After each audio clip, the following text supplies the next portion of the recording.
तो बेटा आज का हमारा चैप्टर है photosynthesis in higher plants, class 11th, chapter 11th, biology, 11 नंबर का शगुन। आसान चैप्टर बेटा, बचपन से पढ़ते हुए आ रहे हैं। बस आज इसकी केमिस्ट्री पढ़नी है हमें। जब हमें पता है, सब कुछ पता है बेटा, क्या फोटोसिंथेसिस है, क्यों करता है प्लांट, कौन से प्लांट कर सकते हैं, कहाँ पर ये होता है और क्यों होता है और किन चीज़ों से मिलकर होता है। हमें आप सिर्फ और सिर्फ इसकी केमिस्ट्री पढ़नी है, तो इससे डरने की जरूरत नहीं है क्योंकि ये बहुत ईजी चैप्टर है। ठीक है, बस इसे क्या चाहिए, इसे चाहिए आपका टाइम और आपकी प्रैक्टिस। बात खत्म, शुरू करते हैं। देखो एक बात देखो भाई, जो प्रोसेस है एनर्जी बनाने का, जो शक्ति बनाने का, जो फूड बनाने का जो तरीका होता है ना प्लांट्स में, वो फोटोसिंथेसिस कहलाता है। किसकी मदद से? सनलाइट, वाटर एंड CO2 की मदद से। ठीक है, अच्छा बेटा देखो बेटा, एक और चीज देखो, लाइट, CO2 और वाटर, इनका यूज करते हैं तब प्लांट एनर्जी बनाता है और उस एनर्जी का यूज करके फूड बनाता है। इससे पहले बेटा हम चैप्टर भी पढ़ कर आ रहे थे, है ना। उस चैप्टर के अंदर भी डार्क रिएक्शन और लाइट रिएक्शन का क्या था, एक छोटा सा इंट्रो था। क्या था? एक छोटा सा इंट्रोडक्शन था। वो इंट्रोडक्शन क्या था? वो यही था कि बेटा जो फोटोसिंथेसिस है वो 2 स्टेप प्रोसेस है। पहले वाले को लाइट रिएक्शन बोलते हैं और फिर डार्क रिएक्शन बोलते हैं। ऐसा क्यों भैया? शुरुआत में लाइट की आवश्यकता पड़ती है, लाइट का यूज करके, CO2 का यूज करके, वाटर का यूज करके जब एनर्जी बनती है ना, उसी को लाइट रिएक्शन बोल देते हैं। लाइट का यूज हो रहा है। बाकी जब उस एनर्जी का यूज करके फूड बनाया जाता है तो उसे हम डार्क रिएक्शन कह देते हैं। ऐसे याद रखना कि खाना बेटा रसोई में बनता है रसोई की लाइट बंद करके। ठीक है, अगला देखो, अब जो एनर्जी बनती है भैया प्लांट्स के अंदर, वो किस फॉर्म में होती है? हमारे अंदर ग्लूकोज होता है ना, हाँ। अब बेटा यहाँ पर बनती है एनर्जी, वो किस फॉर्म में? वो है ATP NADPH। ये बात याद रखना, रट डालना इसको। ठीक है, अच्छा। और बेटा जो प्रोसेस जो ये लाइट रिएक्शन है ना, इस लाइट रिएक्शन को हम फोस्फोराइलेशन भी बोलते हैं। क्या? फोस्फोराइलेशन भी बोलते हैं। भैया ये फोटो क्यों आ गया यहाँ पर? फोटो का मतलब होता है लाइट का यूज कर तो फोटो मतलब फोटोन। भाई लाइट की एनर्जी क्या है? फोटोन। तो फोटोन का यूज करके जो फोस्फोराइलेशन हो रहा है, जो एनर्जी का प्रोसेस हो रहा है, उसे फोटोफोस्फोराइलेशन बोलते हैं। यही मेरी लाइट रिएक्शन का ओरिजिनल साइंटिफिक नेम है। ठीक है, और ये जो फोस्फोराइलेशन है, एनर्जी मेकिंग प्रोसेस है, ये 2 तरीके से होता है बेटा। एक होता है साइक्लिक और एक होता है नॉन साइक्लिक, जिसको हम Z स्कीम भी बोल देते हैं। अब ये साइक्लिक का क्या मतलब है? भाई साइक्लिक का मतलब है कि जब इलेक्ट्रॉन निकले और वापस वहीं आ जाए जहां से निकला था, अपने सोर्स के पास। और सेकंड के अंदर जब इलेक्ट्रॉन निकले तो वो बीच में ही कंज्यूम हो जाए पर वापस ना आ पाए। आप बोलोगे भैया कुछ क्लियर नहीं हो रहा, ये इलेक्ट्रॉन कहां से आ रहा है और कहां जा रहा है और वापस क्यों आ रहा है और नहीं आ रहा तो क्यों नहीं आ रहा? तो मैं बोलूंगा बेटा थोड़ा सा सब्र करो, थोड़ा रुको, थोड़ा सब्र करो। अभी हम आगे पूरी तरीके से पढ़ेंगे। ये तो सिर्फ मैंने एक इंट्रो दिया, एक हिंट दिया है, अभी इतना परेशान होने की जरूरत नहीं है। ठीक है बेटा, देखो सबसे पहले, अब जब लाइट रिएक्शन तो मैंने बता दी 2 टाइप की होती है। अब जरा डार्क रिएक्शन के बारे में देखो। डार्क रिएक्शन 3 टाइप की होती है। कितनी? 3 टाइप की। डार्क रिएक्शन का मतलब है फूड मेकिंग प्रोसेस, है ना। फूड मेकिंग, याद है ना बेटा, याद है ना, ये बात भूलने का नहीं है, अभी शुरुआत हुई है। फूड मेकिंग प्रोसेस, है ना। पहला टाइप है डार्क रिएक्शन का C3 साइकिल, 3 कार्बन वाली साइकिल। अगली C4 साइकिल, 4 कार्बन वाली साइकिल। और लास्ट है कैम पाथवे, एकदम कैम है, कैम पाथवे। ये बेटा हम अभी एक्स्ट्रा आगे जाकर पढ़ेंगे। अब ये बस मैं आपको हिंट दे रहा हूँ इस चैप्टर के टॉपिक्स का। ठीक है, और फटाफट बातों में चैप्टर भी खत्म कर डालेंगे। देखो बेटा, अब याद रखना फोटोसिंथेटिक जो पिगमेंट्स होते हैं, आपको बेटा पता है क्लोरोफिल होता है ग्रीन प्लांट्स के अंदर, वही फोटोसिंथेसिस कर सकते हैं जो हरे पौधे होते हैं, क्योंकि उनके अंदर हरा रंग होने का एक वजह है, वो वजह क्लोरोफिल होता है। अब बेटा पिगमेंट भी हमारे पास यहाँ पर मेजरली 4 प्रकार के हैं। प्लांट्स में कितने प्रकार के पिगमेंट्स हैं? Majorly 4 type. अब कौन से हैं? सबसे पहले क्लोरोफिल ए। क्लोरोफिल ए कैसा है? राजा है। क्या है? राजा है। बाकी सब इसकी प्रजा है या इसके आसपास काम करते हैं। समझ में आ गया? तो मेन क्या है? क्लोरोफिल ए, बाकी बी। और फिर क्या है? कैरोटीन्स। क्या है बेटा? कैरोटीन्स। और लास्ट है हमारा जेंथोफिल। XYZ लास्ट में आता है ना, तो इस तरह से आता है जेंथोफिल। क्लोरोफिल का कलर क्या है? ब्लू और ग्रीन, है ना। अच्छा, क्लोरोफिल बी क्या है? ग्रीन और येलो। अब ये हमारा कैरोटीन्स क्या है? Yellow, orange. और जेंथोफिल हमारा ओनली ऑरेंज कलर का होता है।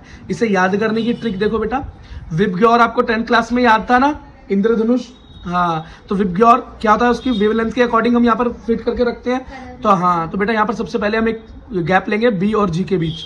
तो बी वाले ब्लू और जी माने ग्रीन, तो बी और जी क्या है क्लोरोफिल ए। फिर जी से वाई, तो जी और वाई क्या है ग्रीन, जी माने ग्रीन, वाई माने येलो, तो ग्रीन और येलो कौन है क्लोरोफिल बी। और बी के बाद क्या था कैरोटीन्स, तो वाई और ओ, तो येलो और ऑरेंज को होंगे कैरोटीन। और लास्ट हमारा ज़ैंथोफिल, ये तो भैया पीला होता है, इसे याद कर लेना, इसे याद ही कर लेना, ठीक है बेटा। फोटोसिंथेसिस एक्चुअली हो कहाँ रहा पर है बेटा, वो हो रहा है प्लांट की पत्ती के अंदर, प्लांट की पत्ती के अंदर, लीफ के अंदर। लीफ में ऐसा क्या है जहाँ ये हो रहा है बेटा, वहां पर एक स्ट्रक्चर है जिसे हम क्लोरोप्लास्ट बोलते हैं। अब इसके बारे में भी हम अंदर एनाटॉमी जब पढ़कर आए थे प्लांट्स की, अच्छे से पढ़कर आए थे कि क्लोरोप्लास्ट का स्ट्रक्चर क्या होता है।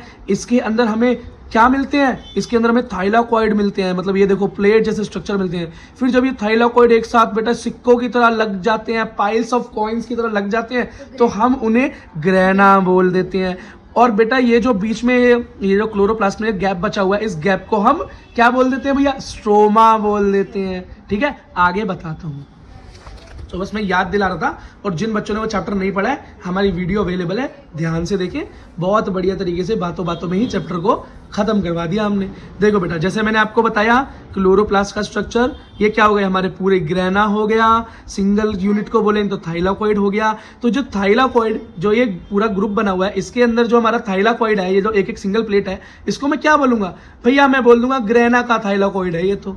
और जो बीच में ये जो दोनों, इन दोनों यूनिट्स को जोड़ रहा है, एक ये चट्टा लगा हुआ है ना, और एक ये लगा हुआ है, इन दोनों को बीच में जो जोड़ता है, इसको मैं स्ट्रोमल थाइलाकॉइड बोल देता हूँ। हमारे लिए कोई नई बात नहीं है, हम पढ़ के आ चुके हैं, और नहीं तो याद कर लेना, इन दोनों को ज्वाइन करने वाला स्ट्रोमल थाइलाकॉइड होता है। यहीं पर बेटा आपका फोटोसिंथेसिस क्लोरोप्लास्ट के अंदर ही एक्चुअली हो रहा है, इस बात को याद रखना, ठीक है। अच्छा, अगली चीज देखो बेटा, अब इस स्ट्रक्चर को याद करना बहुत ज़रूरी है बेटा। कुछ नहीं हुआ, बस मैंने क्लोरोप्लास्ट की आउटलाइंस हटा दी, और बेटा अब सिर्फ और सिर्फ मैंने यहाँ पर ग्रेनास को रखा है, और ग्रेनास को पढ़ने की बात कर रहा हूँ। अब देखो बेटा, ये हमारा पहला ग्रेनल थाइलाकॉइड्स है ना, ये हमारा दूसरा। अच्छा, एक चीज याद रखना बेटा, क्लोरोप्लास्ट की जो हमारी एक खाली स्थान है, इसको हम स्ट्रोमा कहते हैं। अब जो ये हमारा थैलाकॉइड है, ये हमारा थैलाकॉइड जो है, जिससे मिलकर ये ग्रेना बना हुआ है, इसके अंदर जो स्पेस होता है ना, ये ब्लैंक, इसको ल्यूमन कहते हैं। क्या कहते हैं बेटा, ल्यूमन कहते हैं। अच्छा बेटा, एक चीज देखो, यहाँ पर आप देख पा रहे हो कि जो ग्रेनल थैलाकॉइड बना हुआ है, यहाँ पर क्या लिखा है, PS2ES1। अब बीच वाले स्ट्रोमल थैलाकॉइड में क्या लिखा हुआ है, यहाँ लिखा हुआ है बेटा PS1, ठीक है। अच्छा, ये आप बोलोगे भैया PS2, PS1 क्या है, इसको बेटा बोलते हैं फोटो सिस्टम। ये क्या काम करता है जी फोटो सिस्टम, ये जो बाहर सन से लाइट आती है ना, रोशनी जो आती है, जो फोटोन्स आते हैं, उसे रिसीव करने का काम करता है। ये रिसीवर है, क्या है, लाइट के रिसीवर है फोटो सिस्टम्स। लेकिन फिर आप बोलोगे भैया अलग अलग नाम क्यों है इनके, क्योंकि बेटा ये अलग अलग फ्रीक्वेंसी की, अलग अलग ताकत वाली, अलग अलग एनर्जी वाली लाइट्स को ही एब्जॉर्व कर सकते हैं। इनकी कुछ लिमिट्स हैं, जो बेटा पहला ग्रेनल थैलाकॉइड है, इसके अंदर तो फोटो सिस्टम 2 और 1 दोनों है, लेकिन ये स्ट्रोमल थैलाकॉइड है, इसके अंदर तो सिर्फ और सिर्फ फोटो सिस्टम 1 है। आप बेटा याद रखना, गिनती तो 1 और 2 से शुरू होती है, लेकिन फोटो सिस्टम के अकॉर्डिंग 2 पहले आता है और 1 बाद में आता है। अब मैं ये बात पे क्यों जोर दे रहा हूँ, क्योंकि बेटा आगे जब हम साइकिल पढ़ेंगे तो हमें ये सीक्वेंस अगर याद नहीं है तो हम गड़बड़ बहुत कर सकते हैं। हम 1 और 2 को सीक्वेंस में लेने के चक्कर में 1 और 2 पढ़कर बेटा गड़बड़ कर देंगे, तो ये गड़बड़ हमें नहीं करनी। याद रखना, फोटो सिस्टम 2 पहले आता है और फोटो सिस्टम 1 बाद में आता है। चलो बेटा, बढ़िया जा रहे हो आप। अगला देखो बेटा, क्लोरोफिल ए का स्ट्रक्चर मैंने यहाँ पर बना दिया है। ये देखो क्लोरोफिल ए है ना। अब क्लोरोफिल ए को हम रिएक्शन सेंटर भी कह देते हैं। क्यों भैया, सारी मेन रिएक्शन इसी के अंदर या इसी के इर्द गिर्द होती है। काम यही कर रहे हैं भाई साहब, बाकी तो सब हेल्पर है। ठीक, इसके सराउंडिंग आपको जो सेल्स दिखाई दे रही है, छोटे छोटे स्ट्रक्चर दिखाई, क्या है, LHC या एंटीना। LHC का मतलब क्या होता है, लाइट हार्वेस्टिंग कॉम्प्लेक्स। इसका मतलब इस क्लोरोफिल के लिए लाइट को हार्वेस्ट कर रहे हैं, इस क्लोरोफिल के लिए बाहर से लाइट को खींचकर इस क्लोरोफिल के पास पहुंचा रहे हैं, इसकी हेल्प कर रहे हैं। इसके एंटीना है वो, जैसे रेडियो के अंदर एंटीना होता है, वो क्या करता है, सिग्नल को कैच करने के काम आता है। अब वो है कौन ये लाइट हार्वेस्टिंग कॉम्प्लेक्सेस, ये है जी हमारे क्लोरोफिल बी, कैरोटीन्स, ज़ैंथोफिल्स। समझ में आ गया क्यों बोला था शुरू में कि बेटा क्लोरोफिल ए मास्टर है, इन सबका क्या है, नेता है ना। अच्छा बेटा, अगली चीज देखो, इस रिएक्शन सेंटर के अंदर या इस क्लोरोफिल के अंदर बेटा याद रखना, मैंने आपको क्या बताया था, 2 तरह के फोटो सिस्टम होते हैं। अब फोटो सिस्टम 1 और 2 के अंदर डिफरेंस देखो बेटा। जो फोटो सिस्टम 1 जो है वो 700 नैनोमीटर तक की रेंज की सनलाइट या फोटोन्स को अंदर ले सकता है, एब्जॉर्ब कर सकता है, कैच कर सकता है, और फोटो सिस्टम 2 680 नैनोमीटर तक की ही रेंज को ले सकता है। अब बोलोगे भैया अगर 600 का आ जाए कोई तो मैं क्या करूंगा, तो कोई बात नहीं, वो फोटो सिस्टम 1 से भी आ सकता है और फोटो सिस्टम 2 से भी आ सकता है। लेकिन अगर कोई 690 आ गया तो मैं क्या करूंगा, तो फिर उसके अंदर PS2 काम नहीं करेगा, ओनली PS1 ही काम करेगा। और कोई 700 से भी ऊपर आ जाए तो भैया ये दोनों चुप बैठ जाएंगे, कोई काम नहीं हो सकता। ठीक है बेटा, ओके। तो बेटा अभी फोटो सिस्टम 1 और फोटो सिस्टम 2 के अंदर कुछ मेन डिफरेंस है और वेरी इंपॉर्टेंट डिफरेंसेस है जो हमें इस चैप्टर को आगे जानने के लिए और साइकिल्स को समझने के लिए बहुत ज़रूरी है। फोटोसिंथेसिस समझने के लिए बहुत ज़रूरी है। बहुत ध्यान देंगे, बार बार रिपीट करेंगे, याद कर लेंगे, बहुत आसान है। एक बार याद हो गया समझ लो काम खत्म। पहली चीज़ बेटा, फोटो सिस्टम 1 और 2 के बीच में पहली चीज़ देखें एंजाइम। तो कौन कौन से एंजाइम है, तो फोटो सिस्टम 1 के अंदर एक एंजाइम है NADP रिडक्टेज, जो कि NADP को क्या करेगा, रिड्यूस करेगा, रिडक्शन करेगा उसका। लेकिन और PS2 के अंदर क्या है, फोटो सिस्टम 2 के अंदर क्या है, वहां पर है H2O का फोटोलाइसिस करने के लिए H2O फोटोलाइसिस। ठीक, वो क्या करेगा, H2O को फोटोलाइज कर देगा, तोड़ देगा। क्या कर देगा, ऑक्सीजन और हाइड्रोजन में तोड़ देगा। अब एक चीज देखो, ये जो फोटोलाइसिस है, ये एंजाइम PS1 के अंदर नहीं है, और जो PS1 के अंदर एंजाइम है वो PS2 में नहीं है, फोटो सिस्टम 2 में नहीं है। बस इतनी सी बात रखना कि किस सिस्टम में कौन सा एंजाइम है, वेरी इंपॉर्टेंट। अगली चीज पिगमेंट देखो, क्या देखो, पिगमेंट। तो ये तो बेटा मैं पहले ही बता चुका हूँ, फिर बता रहा हूँ। फोटो सिस्टम 1 का जो पिगमेंट है वो कितनी रिसीव कर सकता है भाई, 700 नैनोमीटर तक की रेंज की फोटोन्स को, लाइट को रिसीव कर सकता है। और फोटो सिस्टम 2 680 नैनोमीटर, ये नैनोमीटर है, नैनोमीटर हो गया। ठीक, अगला देखो इलेक्ट्रॉन। अब ये क्या है बेटा, इलेक्ट्रॉन एक्सेप्टर, इलेक्ट्रॉन। अब इनमें से कौन कौन इलेक्ट्रॉन एक्सेप्ट कर सकता है और क्या कर सकता है, उसका नाम क्या है, तो भैया फोटो सिस्टम 1 के अंदर जो इलेक्ट्रॉन एक्सेप्ट करता है वो है आयरन सल्फर कॉम्प्लेक्स। ठीक है, इन दोनों का एक कॉम्प्लेक्स है। और फोटो सिस्टम 2 के अंदर जो इलेक्ट्रॉन रिसीव करता है वो क्या है, वो है भैया फियोफाइटिन। क्या है, फियोफाइटिन, और बहुत ज़रूरी है। बस बेटा इतनी बात को रिक्वेस्ट है आपसे कि इस पे सबसे ज़्यादा फोकस करना है। अगर इस पे अच्छा फोकस है तो आगे किसी भी जगह पर दिक्कत आने वाली नहीं है। बेटा हम पढ़ने वाले हैं नॉन साइक्लिक फोटो फोस्फोराइलेशन। ठीक है, नॉन साइक्लिक, मैंने क्या बताया था बेटा नॉन साइक्लिक को शुरू में, कि जहां पर इलेक्ट्रॉन निकलकर वापस नहीं जाता जहां से निकलता है। अब क्यों नहीं जाता, क्या होता है, क्या नहीं होता, ये हम बात करते हैं। और फोटो फोस्फोराइलेशन का मतलब क्या होता है भाई, energy making process, light reaction. ठीक है, तो लाइट रिएक्शन 2 टाइप की बताई थी, साइक्लिक, नॉन साइक्लिक। तो अभी नॉन साइक्लिक पढ़ने वाले हैं। अब बेटा हो कहाँ रही है लाइट रिएक्शन, तो याद रखना बेटा थैलाकोइड में हो रही है। कहाँ हो रही है, थैलाकोइड। और थैलाकोइड कहाँ पर है बेटा, थैलाकोइड्स है हमारे क्लोरोप्लास्ट के अंदर। अब क्लोरोप्लास्ट में छोटे छोटे हैं, मैं एक बड़ा बना देता हूँ। क्या बना देता हूँ, एक बड़ा थैलाकोइड बना देता हूँ। ये मैंने बना दिया एक थैलाकोइड। बेटा ऐसा स्ट्रक्चर बनाने की जरूरत नहीं है कि बिल्कुल ऐसा बनाने लगो, ये सिर्फ समझा रहा हूँ, बढ़िया सुंदर स्ट्रक्चर्स के बाद दिखाऊंगा। अभी सिर्फ आपको समझाने के लिए मैं ये काम कर रहा हूँ, समझ लेना बस। और फिर और कोई भी औचित्य इस बात का नहीं है। ठीक है बेटा, पेन दिखाना बेटा दूसरा, थोड़ा सा अभी ये न्यू पेन है ना ये। चलो कोई बात नहीं, इतने पेन आ रहा है, इतने हम लिख लेते हैं चीज़ों को। अब ये अंदर हमारा क्या बन गया, ये मेरा बाहर कहाँ है, बाहर क्या चीज़ है ये सारा, ये बाहर बेटा मेरा सारा है स्ट्रोमा। अरे जो आपको याद है ना कि जो स्पेस होता है खाली, हाँ क्लोरोप्लास्ट का खाली स्पेस क्या कहलाता है, स्ट्रोमा। और बेटा मेरा थाइलाकोइड के अंदर का खाली स्पेस क्या कहलाता है, ल्यूमन कहलाता है। तो लिख दो ल्यूमन। ठीक है, और इसको मैं क्या लिख सकता हूँ, थैलाकोइड की मेम्ब्रेन। आज बेटा बनाकर इसलिए दिखा रहा हूँ ताकि थोड़ा सा कॉन्फिडेंस आ जाए आपको, मुझे नहीं।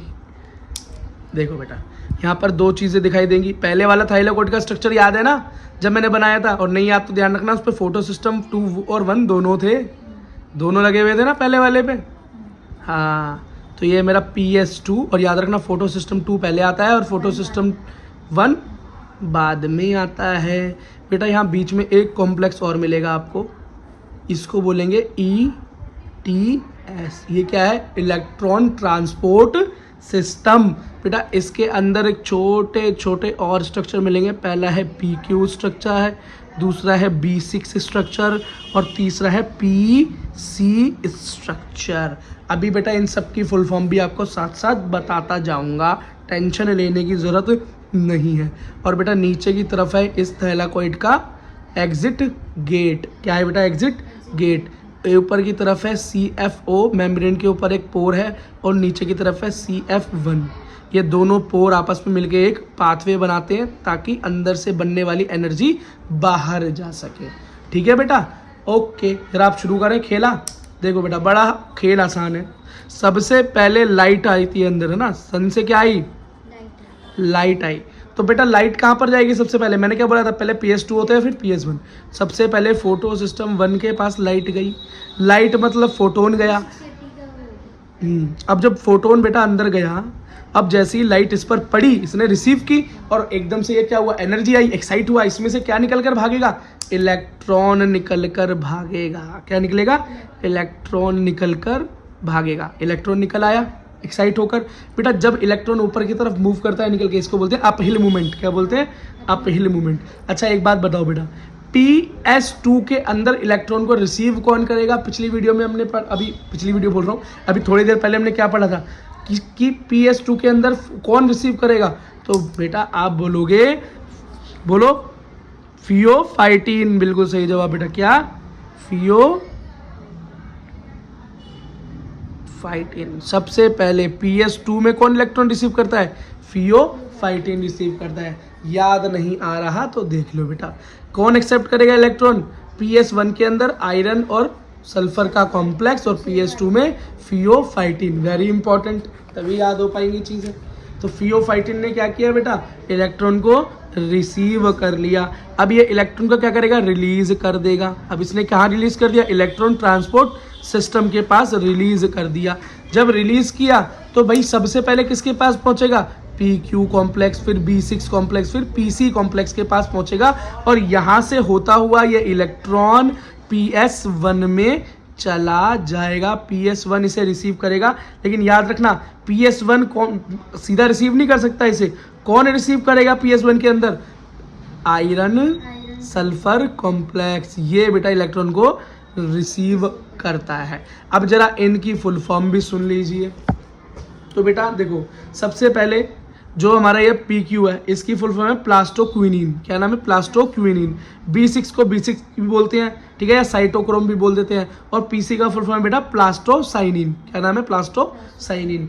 बेटा ज़्यादा फुल फॉर्म्स पे टेंशन लेने की जरूरत नहीं है, इतना फोकस कभी भी वहाँ पर होता नहीं, बस आपको चीज़ें याद होनी चाहिए। देखो बेटा जब सबसे पहले इलेक्ट्रॉन PQ के पास पहुंचता है, PQ के पास, तो बेटा इलेक्ट्रॉन के यहाँ पहुंचते ये क्या रिलीज करता है? फोटोन रिलीज करता है। क्या?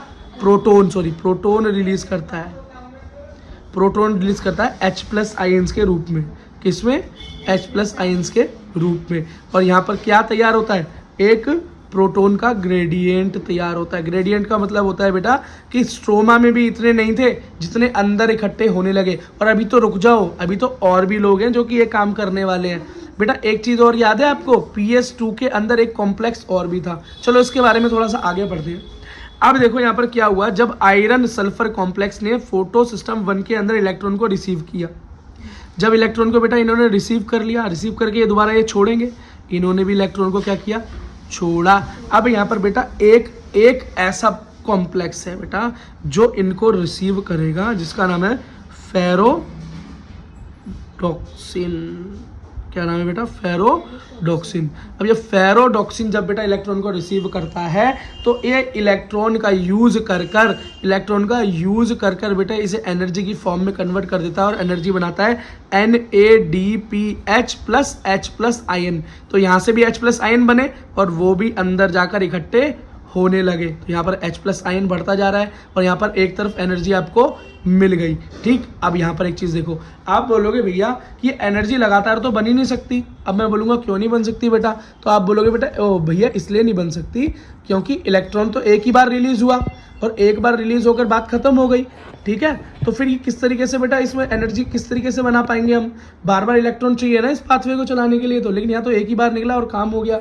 तो ये और सीधी सी बात है, लाइट कितनी बार भी इस पर पड़े भाई, एक लिमिट होगी ना इसके पास इलेक्ट्रॉन्स की, वो खत्म हो जाएंगे। और जब वो खत्म हो जाएंगे तो फिर ये सिस्टम चलेगा कैसे, तो बेटा ये सिस्टम ऐसे चलता है कि वाटर भी तो अब्जॉर्ब करता है प्लांट, और PS2 के अंदर बेटा एक कैसा एंजाइम है जो कि वाटर को क्या कर देता है, बोलो फोटोलाइज कर देता है। मतलब जब लाइट पड़ती है तो ये वाटर मॉलिक्यूल को तोड़ देता है। हाँ, किस में तोड़ देता है, हाफ O2 और 2H में। मतलब आप ये समझ लो ऑक्सीजन और हाइड्रोजन को अलग कर देता है। H2O का क्या कर देता है, फोटोलाइसिस कर देता है। लाइसिस मतलब तोड़ देता है। ठीक है बेटा, तोड़ दिया। अब यहाँ से फिर H+ आइंस बने और इलेक्ट्रॉन भी निकला। तो बेटा इलेक्ट्रॉन्स की कमी कभी पूरी होती रहती है, ऐसा नहीं है कि ये अपने इलेक्ट्रॉन ही से निकालता रहता है, ये तो मर जाएगा, नहीं तो सिस्टम बंद हो जाएगा। तो बेटा ये इलेक्ट्रॉन कहाँ से कमी पूरी हो रही है, फिर शुरुआत होती है बाहर की लाइट से, शुरुआत यहाँ से होती है, लेकिन फिर जब शुरुआत होती है तो इलेक्ट्रॉन यहाँ निकलता है, ये सिस्टम चलता रहता है और इसको लगातार इलेक्ट्रॉन देने का काम कौन करता है, H2O का फोटोलाइसिस। ठीक है, और यहाँ से फिर H+ आयन बने और H+ आयन यहाँ पर इकट्ठे हो गए। अब क्या होगा, जब ये इतना ज़्यादा इकट्ठे हो गए तो यहाँ पर बेटा क्या होगा, बोलो क्या होगा बेटा, ओस्मोसिस होगा। क्योंकि बेटा जहाँ हाई ग्रेडियंट हो तो वो लो की तरफ मूव करेगा, तो ये हायर से लोअर की तरफ जब यहाँ मूव करेंगे तो ये क्या बनेंगे, जब ये H+ आयन बाहर जाएंगे तो ये एनर्जी फॉर्म करते हुए जाएंगे और वो एनर्जी क्या होगी, ATP। ठीक है बेटा, ये हमारा क्या हुआ, पूरा हमने नॉन साइक्लिक फोटो फॉस्फोराइलेशन पढ़ लिया है बेटा। इसके अंदर हमने देखा कि इसके अंदर दो टाइप की एनर्जी NADPH और ATP फॉर्म हो रही है, और यहाँ पर जो वाटर का हाइड्रोलाइसिस हो रहा है फोटोन की मदद से, वो क्यों हो रहा है, क्योंकि इसको लगातार इलेक्ट्रॉन्स की सप्लाई चाहिए, जो कि फोटो सिस्टम 2 हमेशा नहीं कर सकता। तो फोटो सिस्टम 2 यहाँ पर हाइड्रोजन वाटर को तोड़वाता है और 3 जगह से यहाँ पर H+ आयंस या प्रोटॉन ग्रेडियंट इकट्ठा हो रहा है। पहला NADPH की फॉर्मेशन से, फिर H2O के फोटोलाइसिस से, और यहाँ PQ, ये PQ कॉम्प्लेक्स भी जैसे इलेक्ट्रॉन रिसीव करता है यहाँ पर प्रोटॉन रिलीज कर देता है। और बेटा क्या होता है, जब ये ग्रेडियंट बढ़ता है तो ओस्मोसिस होता है। इस ओस्मोसिस को हम कीमो ओस्मोसिस कह देते हैं, या मतलब केमिकल बेसिस पे जो ओस्मोसिस हो रहा है वो लोग हाई ग्रेडियंट से नीचे की तरफ जाता है, स्ट्रोमा में पहुंचता है और ATP हमें मिल जाती है। और बेटा यहाँ पर हमारा ये नॉन साइक्लिक फोटो फॉस्फोराइलेशन खत्म होता है। तो नॉन साइक्लिक फोटो फॉस्फोराइलेशन को एक बार दोबारा से नज़रों के सामने से गुजार देते हैं साफ। देखो बेटा, ये रहा हमारा थैलाकोइड की जो कैविटी वो ल्यूमन कहलाती है। ये थैलाकोइड की हमारी मेम्ब्रेन है। थैलाकोइड क्लोरोप्लास्ट के अंदर है। क्लोरोप्लास्ट का जो स्पेस होता है वो स्ट्रोमा कहलाता है, नॉर्मल। बेटा थैलाकोइड की जो एग्जिट पॉइंट है वो ये रही, इसको हम क्या बोलते हैं, ये मैं बताता हूँ बेटा। इस एग्जिट पॉइंट को बोलते हैं ATP सिंथेस।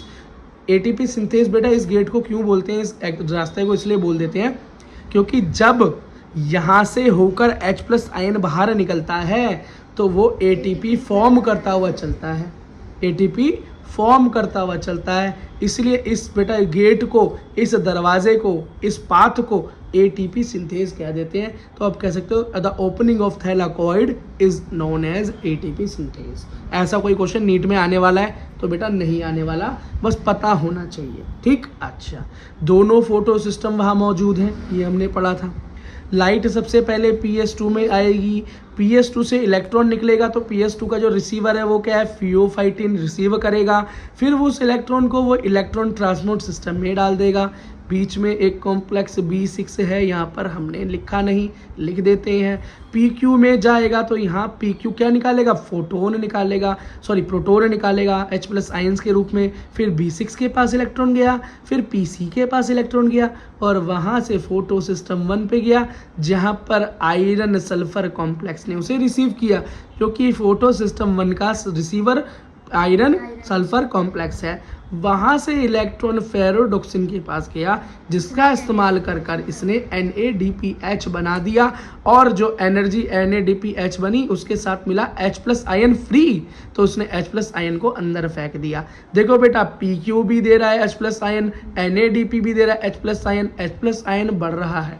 एक बात और, क्वेश्चन ये आता है कि यदि एक बार इलेक्ट्रॉन निकला और वो मूव होता गया तो इसके पास ऐसे कितने इलेक्ट्रॉन हैं जो कि हर बार निकलते रहेंगे लाइट पड़ने पे? तो हम बोलेंगे भाई किसी पे भी अनलिमिटेड तो होते नहीं, लिमिटेड ही होते हैं। तो जब लिमिटेड ही इलेक्ट्रॉन्स हैं तो भैया फिर ये इसका ये काम चलता कैसे है हमेशा? तो ये इसलिए हो जाता है क्योंकि भाई पानी भी तो लेता है ना प्लांट, तो ये भैया प्लांट का वाटर जो होता है, प्लांट से वाटर जो आता है अंदर यहाँ पहुँचता है हमारा थाइलाकॉइड में, उसका फोटोलाइसिस कर देते हैं। लाइसिस का मतलब होता है तोड़ना, फोटो का मतलब होता है लाइट की एनर्जी का यूज़ करके जब पानी को तोड़ देते हैं। क्यों तोड़ते हैं जी? ताकि वहाँ से हमें इलेक्ट्रॉन मिल सके, हमें मतलब सॉरी इस प्रोसेस को इलेक्ट्रॉन मिल सके, ताकि भैया PS1 को अपना इलेक्ट्रॉन बार बार ना निकालना पड़े। लिमिटेड ही तो होंगे इलेक्ट्रॉन, नहीं तो मर जाएगा ये। अब इलेक्ट्रॉन भैया, पानी आता रहता है प्लांट में, पानी टूटता रहता है, इलेक्ट्रॉन निकलते रहते हैं और पाथवे चलता रहता है, NADPH बनती रहती है। लेकिन बेटा साथ साथ यहाँ पे इलेक्ट्रॉन निकलता है तो फिर प्रोटॉन भी निकलता है H+ आयन के रूप में। देख रहे हो ना, हाइड्रोजन अलग, ऑक्सीजन अलग, वाटर तो यही है ना H2O। फिर यहाँ पर देखो बेटा तीन तरफ से हाइड्रोजन इकट्ठा हो गया, प्रोटॉन का ग्रेडियंट क्या हो गया? बढ़ गया बहुत ज़्यादा, और बाहर स्ट्रोमा में कम, ल्यूमन में ज़्यादा। अब क्या होगा भैया, बोलो क्या होगा? हाँ, ओस्मोसिस होगी, इसे कीमोस्मोसिस बोल देते हैं केमिकल बेसिस पे। भैया तो ज़्यादा से कम की तरफ जाएगा ग्रेडियंट, तो बाहर है हाई ग्रेडियंट, ये स्ट्रोमा में लो ग्रेडियंट, ये लो ग्रेडियंट की तरफ जाएगा गेट से होता हुआ। बाहर वाला जो दरवाज़ा है CF0 कहलाता है, बाहर वाला और अंदर वाला, और बाहर वाला जो होता है बेटा CF1 कहलाता है। इन दोनों के बीच में जो पाथवे बना, जो गेट बना, ATP सिंथेस, बाहर निकला, ATP बनाता हुआ निकला। देखो NADPH बना, ATP भी बना। समझ में आ गया? यही है हमारा हाँ, एक और चीज़, इलेक्ट्रॉन निकल के गया तो सही, NADPH बन गया, लेकिन इलेक्ट्रॉन वापस नहीं आया। ये क्या हो गया? Non cyclic photophosphorylation. आप बोलोगे भैया इसके अंदर ये फोटो तो समझ में आ रहा है, ये फोस्फो क्या है भाई? NADPH में P क्या है? फोस्फोरस। ATP जब बन रहा है तो ADP निकल रहा है, तो ADP, और ये P जब निकल रहा है क्या है? फोस्फोरस। इसलिए बेटा जब फोस्फोरस इतनी बार बन रहा है इसलिए इसका नाम हो गया नॉन साइक्लिक। क्यों? इलेक्ट्रॉन घूम के नहीं आया। फोस्टो का मतलब हो गया लाइट, फोस्फोराइलेशन का मतलब होता है making of energy in the form of phosphorus. बात खत्म। अब बेटा जरा आगे हम बढ़ जाते हैं, साइक्लिक फोटो फोस्फोराइलेशन। अब आप बोलोगे भैया उस नॉन साइक्लिक को दोबारा से क्यों पढ़ा दिया? क्योंकि भैया वो जब तक अच्छी नहीं हो जाएगी साइक्लिक फोटो फोस्फोराइलेशन आपको समझ में भी नहीं आएगी। तो जब आपकी नॉन साइक्लिक अच्छी हो जाएगी तो साइक्लिक आपको भाग के आ जाएगी, फटाफट आ जाएगी। देखो बेटा इसका मतलब क्या है कि इलेक्ट्रॉन जब निकलता है तो वापस भी आ जाता है। अरे वाह जी वाह, कैसे आ जाता है? देखो बेटा, देखो जो साइक्लिक फोटोफॉस्फोराइलेशन है वो स्ट्रोमल थैलाकॉइड के अंदर होता है। और स्ट्रोमल थैलाकॉइड की जब मैंने आपको स्ट्रक्चर बताई थी तो क्या बोला था कि खाली उसके अंदर फोटो सिस्टम 1 होता है, ओनली फोटो सिस्टम 1 मौजूद होता है। तो जो खाली फोटो सिस्टम 1 जो है उसके अंदर तो आपको पता है ना कि उसके इलेक्ट्रॉन रिसीवर कौन है उसके, तो बेटा ये खाली स्ट्रोमल थैलाकॉइड के अंदर ही होगा। मैंने आपको ये बात समझा दी। एक कंडीशन और हो सकती है जिसके अंदर ये साइक्लिक फोटो फोस्फोराइलेशन हो सकती है। वो क्या कंडीशन है? वो कंडीशन ये है कि आपकी वेवलेंथ जो आ जाए वो 680 नैनोमीटर से ज़्यादा आ जाए। ठीक है, क्या आ जाए? ज़्यादा आ जाए। और आपको पता है कि 680 नैनोमीटर तक ही रिसीव करता है फोटो सिस्टम 2, और इससे ऊपर आ जाए तो वो काम ही नहीं करेगा। तो बस मुझे कुल मिला के ये है भैया, साइक्लिक तभी हो सकता है फोटोफॉस्फोराइलेशन जब फोटो सिस्टम 2 काम ही ना करे, या तो वो हो ही ना, तो ये तो हमारा वही मैंने बता दिया स्ट्रोमल थैलाकॉइड के अंदर होता है, या तो भैया हमारी वेवलेंथ जो है लाइट की ज़्यादा हो जाए। दोनों कंडीशन क्लियर है। आप देखो होता क्या है, वही अपना थैलाकॉइड, वही अपना बाहर क्या है ये बोलो? स्ट्रोमा, वही अपना अंदर ल्यूमन, वही सेम कहानी, सब कुछ वही है, कोई दिक्कत नहीं। अब लाइट जो आएगी भैया, फोटो सिस्टम 2 तो अपना या तो एब्सेंट है या काम ही नहीं कर रहा।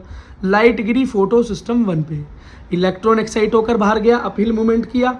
अपहिल मूवमेंट किया तो रिसीव कौन करेगा भैया? फोटो सिस्टम 1 का रिसीवर है आयरन सल्फर कॉम्प्लेक्स, उसने इसे ले लिया। वहाँ से उसने इसे रिलीज़ कर दिया ETS, इलेक्ट्रॉन ट्रांसपोर्ट सिस्टम में छोड़ दिया। वहाँ से PQ के पास आया। PQ ने बेटा सबसे पहले इलेक्ट्रॉन को रिसीव करते ही क्या किया, प्रोटोन यहाँ पर रिलीज कर दिया ल्यूमन में, मतलब प्रोटोन H+ आयन के रूप में छोड़ा। फिर वहाँ से B6 कॉम्प्लेक्स, फिर वहाँ से PC कॉम्प्लेक्स के पास गया। बात समझ में आया? और PC कॉम्प्लेक्स ने दोबारा से इसको फोटो सिस्टम 1 को ही वापस दे दिया। देखा, इलेक्ट्रॉन घूमकर वापस आ गया। ये क्या हुआ, साइक्लिक हुआ। बेटा एक चीज़ याद रखना, इसके अंदर जब ये चीज़ हुई तो ये यहाँ पर ये इलेक्ट्रॉन घूमा तो नहीं।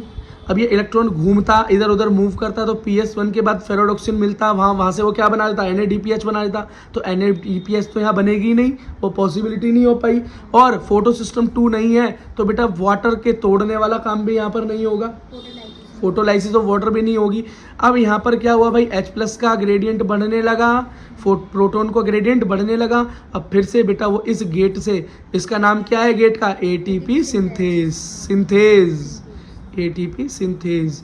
जो ये गेट है, इस गेट से बाहर आएगा in the form of H+N। जब आएगा तो निकालेगा ATP। ठीक है बेटा, नहीं यहाँ पर ना NADPH बनेगा और ना यहाँ पर फोटोलाइसिस ऑफ वाटर होगी। ये है हमारा साइक्लिक फोटोफॉस्फोराइलेशन। यही बेटा नॉन साइक्लिक पढ़ना ही पड़ता है इसके लिए। ठीक है बेटा, आई होप आपको समझ में आया होगा। आया हो तो लाइक कर देना। अब बेटा हमें पढ़नी है डार्क रिएक्शन। लाइट रिएक्शन तो अपनी दोनों हो गई, साइक्लिक भी नॉन साइक्लिक भी, है ना। हाँ, अब हमें पढ़ना है भैया फूड कैसे बनता है। एनर्जी तो बन गई, अब खाना बनाने की प्रक्रिया पर ध्यान देना है। तो खाना बनाने की जो डार्क रिएक्शन जो प्रक्रिया है वो क्या है, ये 3 टाइप की है। एक कैम पाथवे, पहली 3 कार्बन की साइकिल, दूसरी 4 कार्बन की cycle, C4 cycle, C3 cycle, ऐसे मॉडर्न बोल देते हैं। एक्चुअली ये 3 कार्बन वाली और 4 कार्बन वाली साइकिल्स के नाम है। कैम पाथवे बहुत इजी है, लास्ट में बताएंगे तो आराम से हो जाएगा।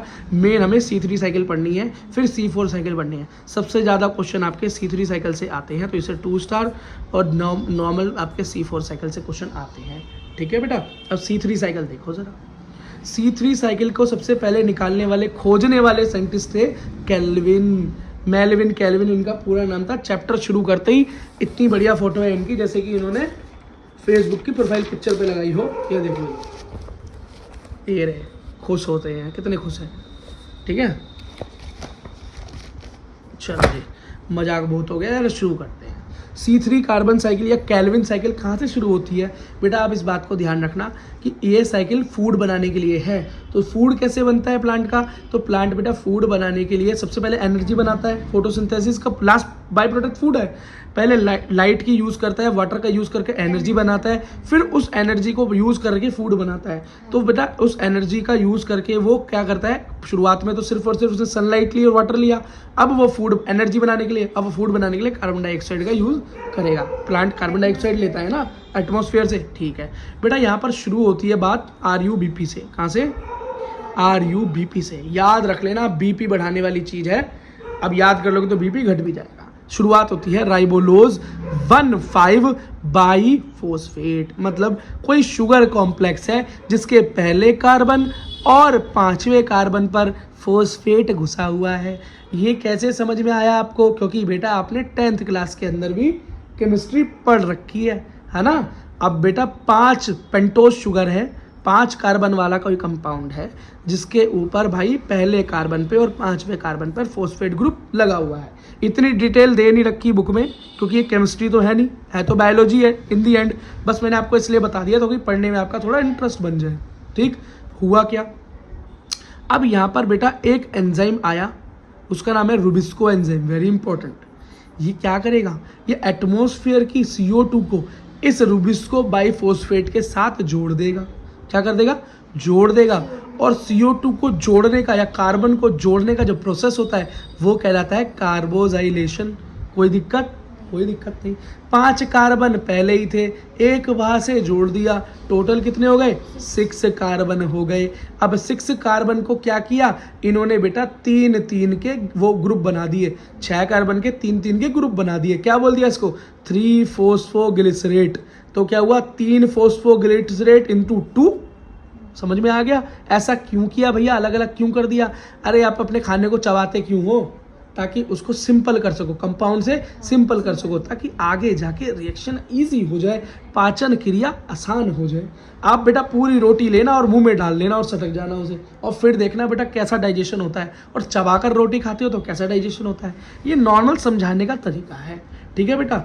अब ये क्या बन गए, 3 कार्बन वाले 2 कंपाउंड तैयार हो गए यहाँ पे। वैसे नॉर्मल सिंगल तो 6 कार्बन वाला है। अब यहाँ पर एक अब यहाँ पर क्या होगा बेटा, अब यहाँ पर होगा हमारा रिडक्शन। क्या होगा, रिडक्शन होगा। इनका क्या हो गया, रिडक्शन हो गया। अब रिडक्शन होकर क्या हुआ, रिडक्शन होकर बना हमारा ट्राइयोज फोस्फेट। क्या बना, ट्राइयोज फोस्फेट। यहाँ भी हमारे वही 3 कार्बन वाले 2 ग्रुप ही रहे, लेकिन बेटा जब रिडक्शन हुआ, रिडक्शन से हमें एक चीज़ मिली जिसे हम खाना भी कह सकते हैं, वो क्या, सक्रोज। और आपको पता है प्लांट बेटा किस रूप में अपने एनर्जी को स्टोर करते हैं या फूड को स्टोर करते हैं, तो हम बोलेंगे सक्रोज और स्क्राच की फॉर्म में। तो सक्रोज आपको मिल गया। गन्ने का जूस पिया है कभी, क्या होता है वो, हाँ। देखो बेटा अब इसके बाद क्या होगा, अब यहाँ पर इसके बाद क्या होगा, वापस बेटा वापस ये रीजनरेट होगा, वापस ये रीजनरेट हो जाएगा, और 3 कार्बन कॉम्प्लेक्स के जो दोबारा से 5 कार्बन्स बन जाएंगे, और ये फिर से RuBp में कन्वर्ट हो जाएगा। और यही बेटा आपका कैल्विन साइकिल है, जो कि कार्बन डाइऑक्साइड की मदद से शुरू होता है और ख़त्म होता है, और जिसका प्रोडक्ट सुक्रोज मिलता है, ठीक है। और इसे करवाने वाला रिबुस्को एंजाइम है। C4 साइकिल, C4 साइकिल का मतलब है 4 कार्बन वाली साइकिल। क्या बेटा, 4 कार्बन वाली साइकिल। तो जब ये साइकिल हम पढ़ते हैं C4 प्लांट्स के अंदर। आप बोलोगे भैया ये C4 प्लांट्स क्या है, C4 प्लांट्स वो प्लांट्स होते हैं जो हाइयर प्लांट्स हैं, बड़े प्लांट्स। बड़े प्लांट से मतलब हाइयर प्लांट से मेरा मतलब होता है जो कि काफ़ी डेवलप्ड प्लांट है।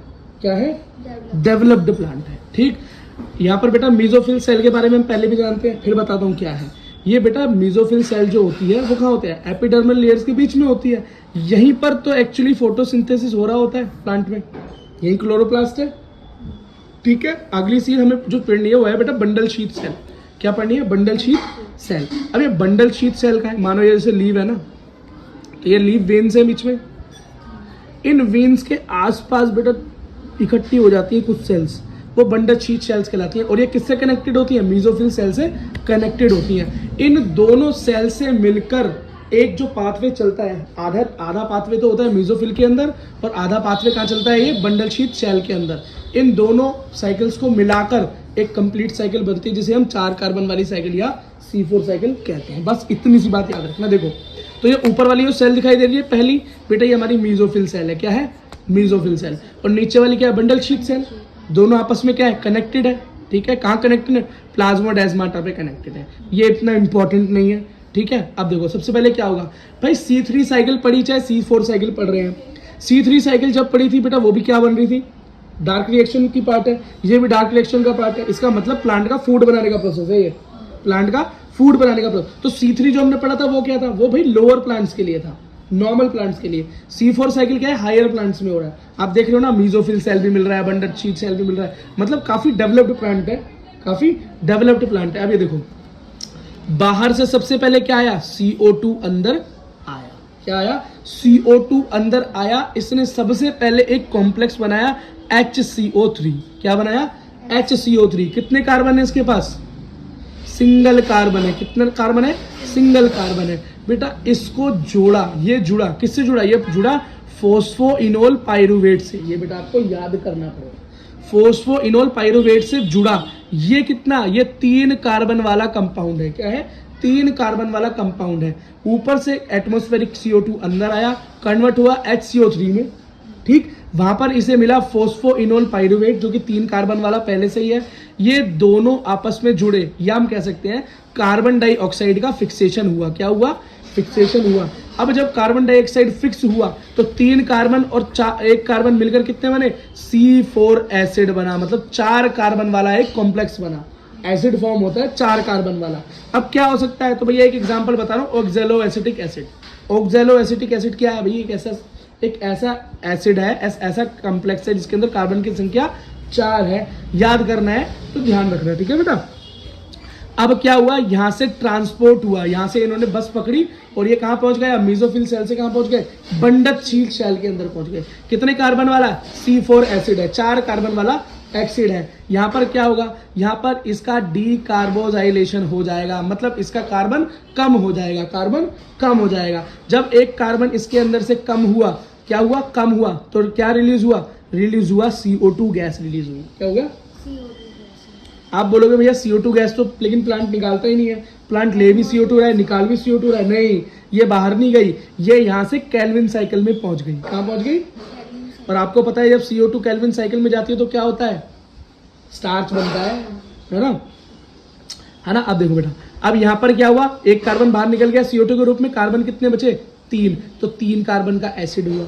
अब ये 3 कार्बन का एसिड क्या करेगा, ये बेटा दोबारा से ट्रांसपोर्ट लेके बस पकड़ेगा और ऊपर पहुंच जाएगा, कहाँ, मेसोफिल सेल में, 3 कार्बन लेकर, और यहाँ पर इसका क्या हुआ, रीजनरेशन हो जाएगा, ये दोबारा से एक और कार्बन प्राप्त करके फोस्फोइनोल पाइरुवेट बन जाएगा। या खुद देखो ना बेटा, मैंने यहाँ पर बेटा एक गलती होगी, यहाँ पर वो कार्बन प्राप्त नहीं करेगा, ये देखो C3 है तो C3 का C3 रहेगा, इंतजार करेगा वहां बाहर से कार्बन डाइऑक्साइड के आने का, और 4 कार्बन वाला कंपाउंड, ये 4 कार्बन वाला एसिड बनने की वेट करेगा। तो इस C4 जो पाथवे चल रहा है, इसका काम क्या हुआ, किया क्या इसने कुछ भी नहीं किया भाई, इसने हमको CO2 दिया केल्विन साइकिल के लिए, समझ गए, यही है बस C4 पाथवे, और कुछ भी नहीं। देखो अब पॉइंट्स बेटा कुछ याद करने का, याद रखना हमेशा।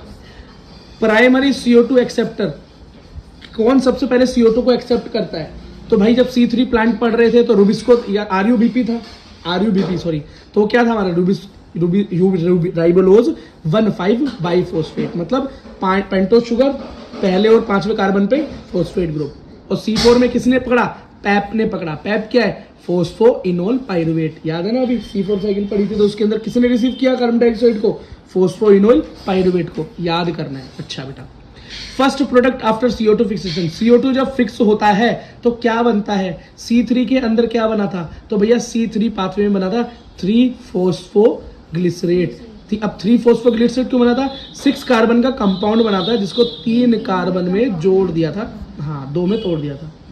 और C4 में क्या बना, C4 के अंदर हमें 4 कार्बन वाला क्या मिला, एसिड मिला, और 4 कार्बन वाला एसिड क्या है, ऑक्सैलो एसिटिक एसिड है। ठीक है, ये पॉइंट्स हमें याद रखने हैं। C4 प्लांट्स के बारे में एक चीज समझ लो, एक तो हायर प्लांट्स है ना। अब इसके कुछ इंपॉर्टेंट पॉइंट्स याद रखना, ये क्रांज एनाटॉमी मिलेगी आपको यहाँ पर। क्रांज एनाटॉमी क्या है जी, क्रांज एनाटॉमी ये स्पेशल लीव एनाटॉमी है। क्या है लीव एनाटॉमी, मेसोफिल सेल किससे, बंडल शीट सेल से मिलकर जुड़ी आपको मिलेगी, और जो C4 साइकिल होगी वो इन दोनों के बीच में कंप्लीट होती है ना।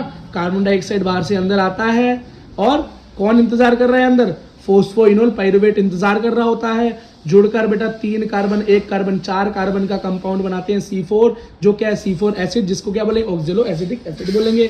वो घूमेगा, कार्बन डाइऑक्साइड लूज करेगा, जो कार्बन डाइऑक्साइड केल्विन साइकिल में जाएगी, और फिर से ये सर्कल चलता रहेगा। बात समझ में आ गई, यही क्रांज एनाटॉमी है। क्रांज नाम के साइंटिस्ट ने ढूंढी थी, इसलिए उसने अपना नाम डाल दिया। क्या क्या मिला, मेसोफिल सेल और बंडल शीट सेल्स के अंदर मिलती है, मैंने आपको पहले बता दी। बंडल शीट सेल के बारे में आपको बता चुका हूँ, कहाँ है, जब वीन्स होती हैं उन वीन्स के आसपास ये खट्टी मिलेगी, मेसोफिल के साथ सेल के साथ जुड़ी हुई मिलेंगी। ठीक, होता कैसा है, बड़ा ही थिक वॉल होता है, गैसेस को अंदर बाहर नहीं जाने देता। क्लोरोप्लास्ट होते हैं बड़े बड़े, और बहुत सॉलिड स्ट्रक्चर है, इंटरसेल्युलर स्पेस तो ना के बराबर है ही नहीं। ठीक, अगला देखो, ये भैया बहुत हाई टेम्परेचर और बहुत लाइट, बहुत तेज लाइट आ रही हो या बहुत गर्मी पड़ रही हो, बहुत तेज धूप पड़ रही हो, सब झेल जाता है ये।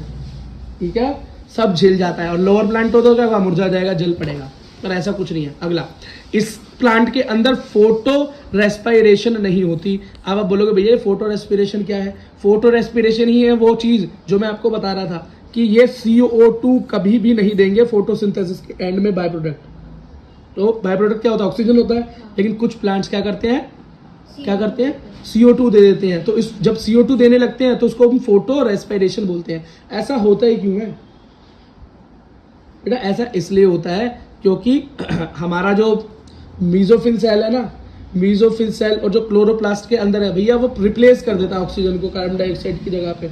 अब ये ऐसा क्यों होता है, जब एक्सेस ऑफ कार्बन डाइऑक्साइड बाहर से मिलने लगे, ठीक है, बहुत फालतू मिलने लगे, तो एडवर्स कंडीशन में काम होता है। खैर इसके बारे में थोड़ी बहुत डिटेल से आपको पढ़नी है, बहुत डीप में जाना नहीं है, जब बीएससी वगैरह पढ़ोगे तब देखना, ठीक है। इसके एग्जाम्पल है मेज, सोरगम और शुगर केन। शुगर केन और मेज को बहुत ध्यान से याद रखना, सोरगम ज्वार को बोलते हैं, ठीक है बेटा। डार्क रिएक्शन का लास्ट पाथवे है कैम पाथवे। भाई कैम पाथवे का कैम पाथवे एक ऐसा पाथवे है जिसके अंदर पानी बचाना होता है। क्या होता है? सेव वाटर, सेव वाटर, पानी बचाने का जो तरीका है वो कैम पाथवे है। जो प्लांट, जो पौधे ऐसी कंडीशंस में रहते हैं जहाँ पर पानी की कमी है, धूप बहुत तेज पड़ती है, टेम्परेचर बहुत हाई है, तो सर्वाइवल में दिक्कत है, वो कैम पाथवे का यूज करते हैं। क्या है भाई? स्टोमेटा रात को खुलेगा, दिन में बंद रहेगा। रात में क्या क्यों होगा भाई? ताकि हाँ ट्रांसपायरेशन ज़्यादा हो पाए, ठीक। CO2 का फिक्सेशन भी कब होगा? नाइट में ही होगा ना, रात में CO2 लेंगे, अपना फूड बनाएंगे रात में, ठीक है। पर्पस क्या है? Water conservation. बस बेटा कैम पाथवे के बारे में इतना ही आपकी एनसीईआरटी में मेंशन है। ये फोटो रेस्पिरेशन के बारे में थोड़ा सा एनसीईआरटी में मेंशन है, दिखा देता हूँ। तो कौन कर रहा है? C3 प्लांट करते हैं, C4 प्लांट तो ये काम करते नहीं। तो फोटो रेस्पिरेशन के अंदर एक्चुअली क्या हो रहा होता है कि प्लांट बाय प्रोडक्ट फोटोसिंथेसिस के बाद कार्बन डाइऑक्साइड देने लगता है। और भैया ऐसा सिस्टम हमारे किस काम का? जब ऑक्सीजन हमें ना मिले। और इसको हम बेटा C2 साइकिल भी बोल देते हैं, या ग्लाइकोलेट मेटाबॉलिज्म भी इसको बोल देते हैं, ठीक। अच्छा, ये बड़ा वेस्टफुल प्रोडक्ट है क्योंकि इससे हमें कुछ नहीं मिलता। ना तो ये एंड में ATP देता है, ना ये NADPH देता है, ना ये कोई शुगर एनर्जी देता है, ना तो ये ताकत ही दे रहा है, ना तो ये फूड ही दे रहा है। तो ये हो ही क्यों रहा है? वेस्ट प्रोडक्ट है ना, वेस्ट सिस्टम है, ठीक। ये कब होता है भैया? जब CO2 की बहुत कमी हो जाए और ऑक्सीजन बहुत ही ज्यादा हो जाए एनवायरमेंट में। अब प्लांट को तो लगे मुझे तो भाई बाय प्रोडक्ट में O2 देने की जरूरत नहीं है, बहुत ऑक्सीजन है इस दुनिया में, तो ठीक है। अगला, जब बहुत ज़्यादा टेम्परेचर हो जाए या बहुत ज़्यादा लाइट की इंटेंसिटी हो, तो ये दोनों कंडीशन फोटो रेस्पिरेशन करने के लिए क्या है? फेवरेबल है ना। अगला, अब रुबिस्को जो है ना, रुबिस्को एंजाइम जो हम पढ़ रहे थे, ये रुबिस्को कहाँ बाइंड हो जाता है? O2 की जगह पर खुद लग जाता है, जिसके चक्कर में बाद में CO2 as a by product मिलने लगता है, ठीक है। यही लिखा हुआ है बस आपके बुक में। Factors affecting photosynthesis. फोटोसिंथेसिस को कौन कौन सी चीजें अफेक्ट करती हैं? देखो भाई, या तो कुछ इंटरनल मैटर फैक्टर्स हैं, कुछ एक्सटर्नल फैक्टर्स हैं। अब इंटरनल फैक्टर क्या है कि भैया आपकी फोटोसिंथेसिस कब अच्छी होगी? जब प्लांट्स के अंदर लीव का साइज ज़्यादा बड़ा होगा, लीफ के नंबर बड़े होंगे, प्लांट की एज थोड़ी यंग होगी, ओरिएंटेशन किस तरीके का है भाई, लीफ किस तरीके से है। लीफ अगर भाई इस तरीके से है कि सन की तरफ उसका क्या है, क्लोरोप्लास्ट की कंडीशन है। अब लीफ ही उल्टी है भैया, सनलाइट पड़ रही है नीचे से, कम सनलाइट उसके ऊपर जा रही है, ओरिएंटेशन ही ठीक नहीं है, तो क्या होगा? फोटोसिंथेसिस का रेट तो अपने आप कम होगा ही होगा, ठीक है। अगला, एक्सटर्नल फैक्टर्स क्या है कि भाई बाहर का टेम्परेचर क्या है, लाइट आ भी है नहीं आ रही, वाटर मिल रहा है या नहीं मिल रहा, और बाहर CO2 की प्राप्ति हो रही है या नहीं हो रही। ये सारी चीजें मिलकर क्या बनाती हैं? फोटोसिंथेसिस करवाती हैं, कम या ज्यादा। अच्छा, एक चीज देखो, लॉ ऑफ लिमिटिंग फैक्टर्स, मतलब फोटोसिंथेसिस को कौन कम कर सकता है या ज्यादा कर सकता है, इसको बताने वाले साइंटिस्ट का नाम था ब्लैकमैन। क्या नाम था? ब्लैकमैन। 1905 में वो ये काम कर गए थे, काला काम करके गए थे। अब जरा इफेक्ट ऑफ टेम्परेचर के बारे में पढ़ो भैया, याद रखो डार्क रिएक्शन और लाइट रिएक्शन के बेसिस पे पढ़ेंगे। डार्क रिएक्शन का मतलब क्या है? मेकिंग ऑफ फूड, और लाइट रिएक्शन का मतलब क्या है? Making of energy, ATP NADPH, ठीक। अब डार्क रिएक्शन में अगर टेम्परेचर क्या होगा? टेम्परेचर कंट्रोल्ड चाहिए, बहुत हाई होगा तभी भी गड़बड़ हो जाएगी, बहुत लो होगा तभी भी गड़बड़ हो जाएगी। क्यों भाई? डार्क रिएक्शन पूरी तरीके से एक एंजाइमेटिक कंडीशन है, वहां पे फूड बन रहा है। लेकिन लाइट रिएक्शन के अंदर तो भैया टेम्परेचर से बहुत ज्यादा फर्क पड़ता नहीं है, ठीक ठाक टेम्परेचर मिलता रहे, फोटोन्स आते रहे, काम होता रहेगा। अगली चीज देखो, वाटर का इफेक्ट क्या पड़ता है भाई? वाटर का अगर पानी अगर कम होगा, स्टोमेटा बंद रहेगा, है ना, और बेटा उतना ही कम क्या होगा? CO2 मिलेगा, अंदर जाएगा। जब जितना कम CO2 जाएगा, जितना कम पानी जाएगा, जितना कम स्टोमेटा खुलेगा, फोटोसिंथेसिस उतना ही कम होगा। तो पानी ज्यादा, फोटोसिंथेसिस ज्यादा, पानी कम, फोटोसिंथेसिस कम, ठीक है। अब लाइट का क्या इफेक्ट पड़ता है भाई? लाइट का तो पूरा ही पूरा इफेक्ट पड़ता है, पर याद रखना भाई प्लांट सिर्फ और सिर्फ 400 से 700 नैनोमीटर तक की रेंज की लाइट्स को ही कैप्चर कर सकते हैं। और इस रेंज ऑफ लाइट को ही हम क्या बोलते हैं? पार का क्या मतलब है? Photosynthetically active radiation. इससे नीचे मिले तब भी फोटोसिंथेसिस नहीं हो सकता, इससे फालतू मिले तभी भी नहीं हो सकता, और इससे ज्यादा मिलेगी तो प्लांट वैसे ही खराब हो जाएगा, जल जाएगा यार। अगर बेटा लाइट की इंटेंसिटी कम है, क्या है? कम है, तो कोई बात नहीं, फोटोसिंथेसिस होता रहेगा, पर रेट जैसे जैसे लाइट बढ़ती रहेगी रेट बढ़ता रहेगा, ठीक है।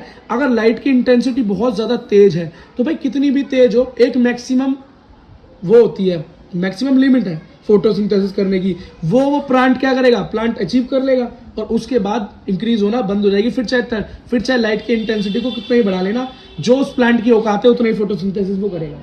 अगर कम दे रहे हो तो कम करेगा और ज्यादा लाइट दे रहे हो तो सिर्फ उतना ही करेगा जो कि मैक्सिमम कर सकता है। ऐसा नहीं होगा अगर वो फोटोसिंथेसिस करके एटीपी बना रहा है 10 तो आपने लाइट जला दी वहां पे उससे कई गुना ज्यादा लाइट जला दी तो 20 एटीपी बनाने लगेगा, नहीं, उसकी औकात ही 10 एटीपी बनाने की, मैक्सिमम तो 10 ही बनाएगा, चाहे लाइट को डबल कर देना चाहे लाइट को ट्रिपल कर देना, ठीक है। अगला फोटोसिंथेसिस का सैचुरेशन। बेटा सैचुरेशन पॉइंट का मतलब क्या होता है? सैचुरेशन पॉइंट का मतलब होता है एक पॉइंट जहां पर आके चीज रुक जाती है, इक्विलिब्रियम हो जाती है, सैचुरेटेड हो जाती है। कार्बन का कोई कंपाउंड है, जुड़ रहा है, मान लो एक सिंगल कार्बन घूम रहा है, कितने हाइड्रोजन से जुड़ सकता है? 4 कार्बन से जुड़ के एक सिंगल कार्बन का, हाइड्रोजन से जुड़ के सिंगल कार्बन का क्या होता है? सैचुरेशन पॉइंट आ जाता है। क्या आ जाता है? सिंगल सैचुरेशन पॉइंट आ जाता है, ठीक है। याद रखना at 10% of full sunlight, sunlight की 10% को यूज करते ही फोटोसिंथेसिस का सैचुरेशन आ जाता है, ठीक है बेटा। अच्छा, अगर बहुत ज्यादा लाइट बढ़ाओगे तो क्लोरोफिल डिस्ट्रक्ट हो जाएगा, जल जाएगा, खत्म हो जाएगा। देखो बेटा effect of CO2 carbon dioxide के इफेक्ट से क्या पड़ता है भाई? तो मेजर लिमिटिंग फैक्टर है फोटोसिंथेसिस का। फोटोसिंथेसिस को रोकने या चलाने का सबसे मेजर फैक्टर अगर किसी को बोलोगे तो आप बोलोगे CO2 की अवेलेबिलिटी या कॉन्सेंट्रेशन ऑफ CO2 का। ये क्वेश्चन बन सकता है आपका। क्या क्वेश्चन बन सकता है? मेजर लिमिटिंग फैक्टर क्या है फोटोसिंथेसिस का? तो ऑप्शन क्या होगा? वाटर होगा, कार्बन डाइऑक्साइड होगा, ऑक्सीजन होगा, सनलाइट होगा। आप कहां पर लगाओगे? CO2। नंबर 1 फैक्टर कौन है? CO2, ठीक। अगला कार्बन डाइऑक्साइड की सैचुरेशन अगर क्या है, क्या होनी चाहिए? 450 लीटर इनवर्स और 360 लीटर इनवर्स होनी चाहिए। C3 के लिए 450 और C4 के लिए 360, ठीक है। Current availability of CO2 is limiting to the C3 plant. देखो अब इसने क्या बोला? इसने बोला भैया C3 प्लांट जो है वो CO2 लेता है और कई बार वो CO2 छोड़ने भी लगता है ना, बस। और लेकिन C4 जो है, C4 पाथवे जो है, कार्बन 4 पाथवे जो है, इसके लिए कार्बन की अवेलेबिलिटी ज्यादा डिपेंड नहीं रखती। देखो जैसे जैसे कंसंट्रेशन CO2 की बढ़ाओगे फोटोसिंथेसिस बढ़ने लगेगा, ठीक है। लेकिन एक लिमिट होती है भैया फोटोसिंथेसिस करने की हर प्लांट की, उस लिमिट पे आके वो भी रुक जाएगा, है ना। C3 प्लांट्स की बात करें तो जब वो रिस्पॉन्स करता है हाई कंसंट्रेशन ऑफ CO2 पे, कैसे करेगा भैया? CO2 बढ़ाओ, C3 प्लांट्स की बात हो रही है, C4 पे ज्यादा फर्क पड़ता नहीं। C3 प्लांट में कार्बन डाइऑक्साइड बढ़ाओ, फोटोसिंथेसिस बड़ा मिलेगा और ज्यादा इन फोटोसिंथेसिस मिलेगा तो ज्यादा प्रोडक्ट मिलेगा जो भी तुम प्लांट से लेना चाहते हो। अब आप प्लांट से क्या लेना चाहते हो? प्लांट से लेना चाहते हो टमाटर, तो ज्यादा टमाटर उगवाने हैं तो अब क्या करोगे? CO2 की कंसंट्रेशन बढ़ा दोगे एक एक्सपेरिमेंटल कंडीशन के अंदर, सनलाइट तेज देते हुए। उसे क्या बोलते हैं हम? Green house crop. Green house crop क्या होती है भैया? हमने छोटी क्लास में पढ़ा था। एक तंबू टेंट सा लगाते हैं जिसके अंदर सनलाइट पार हो सकती है, अंदर बेटा कंट्रोल्ड एनवायरनमेंट होता है ताकि कोई इंसेक्ट वगैरह उसको इंटेक्ट ना कर सके। टेम्परेचर को अंदर बढ़ाया जाता है, कार्बन डाइऑक्साइड को बढ़ाया जाता है, अंदर ग्रीन हाउस इफेक्ट पैदा करते हैं। क्यों? ताकि फोटोसिंथेसिस की रेट बढ़े, फोटोसिंथेसिस की रेट बढ़ेगी, प्रोडक्ट की रेट बढ़ेगी और हमें बहुत कुछ मिल जाएगा। पहली फसल टमाटर, दूसरी बेल पेपर। टमाटर को याद रखना बेटा, ठीक है। ओके, इसी के साथ बेटा चैप्टर खत्म हुआ। लेकिन जाते जाते कुछ साइंटिस्ट के नाम सुनते हुए जाओ और उनके काम सुनते हुए जाओ। बेटा सबसे पहले नाम है जोसेफ प्रेस्टली। जोसेफ प्रेस्टली ने सबसे पहले यह देखा कि प्लांट को काम करने के लिए, जिंदा रहने के लिए एयर की जरूरत होती है। ये सबसे पहले एक साइंटिस्ट जिसने बताया, उनका नाम जोसेफ था। उसके बाद क्या है? जॉन या जैन क्या नाम है इनका? इनजेंशियस बहुत अच्छा नाम है। इन्होंने क्या बताया भैया? इन्होंने बताया कि जो प्लांट के अंदर ग्रीन पार्ट होता है ना, वो ही ऑक्सीजन को रिलीज करता है। देखो धीरे धीरे इवोल्यूशन हो रहा है ना। उसके बाद TW एंगलमैन आए। TW एंगलमैन ने क्या बताया? TW एंगलमैन ने ये बोला भैया जितनी भी लाइट आ रही है ना, लाइट के अंदर तो कितने रंग है? विबग्योर रंग है, 7 रंग है, लेकिन उन 7 में से लाल और ब्लू का ही ज्यादा यूज होता है ना फोटोसिंथेसिस करने में। फिर उसके बाद जूलियस वॉन सैक आए। जूलियन वॉन सैक ने क्या बोला कि भैया ग्लूकोज तो सिर्फ हरे पौधे ही बना सकते हैं। उसके बाद भैया कॉर्न वॉन नील आए। क्या नाम है? कॉर्न वॉन नील आए और उन्होंने बोला कि भैया जो फोटोसिंथेसिस है वो तो लाइट बेस्ड रिएक्शन है, लाइट नहीं मिलेगी तो फोटोसिंथेसिस नहीं हो सकता। और मैनविल कैनविल जी का तो मैंने फोटो दिखाई दिया, चैप्टर पूरी तरीके से खत्म।